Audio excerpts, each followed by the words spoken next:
Assalamualaikum warahmatullahi wabarakatuh. Saya Mutiara Amalia Putri, NIM 19.032.11.00008 dari kelas Ekonomi Makro B.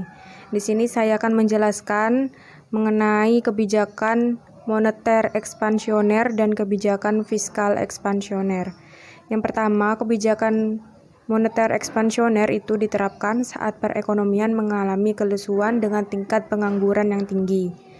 Kemudian Bank Sentral akan mengatasinya dengan melakukan penambahan jumlah uang yang beredar di masyarakat atau juga dengan melakukan penurunan tingkat bunga dengan tujuan untuk meningkatkan permintaan agregat di dalam perekonomian.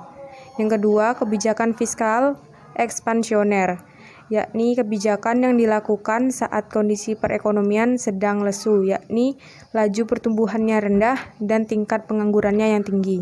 Langkah yang diterapkan dalam kebijakan ini adalah dengan meningkatkan pengeluaran atau belanja pemerintah dan menurunkan tarif pajak. Kemudian mengenai kurvanya, yang pertama kurva dari kebijakan moneter ekspansioner itu bahwa terdapat penambahan jumlah uang beredar ketika AD naik yang akan menyebabkan kurva LM bergeser ke kanan, sehingga akan menyebabkan penurunan tingkat suku bunga yakni R. Saat tingkat suku bunga turun menyebabkan investasi naik dengan pendapatan naik dari Y1 ke Y2. Kemudian kebijakan moneter ini dilakukan oleh Bank Indonesia bertujuan untuk menambah pendapatan. Yang kedua, kurva kebijakan fiskal ekspansioner terjadi ketika belanja pemerintahan.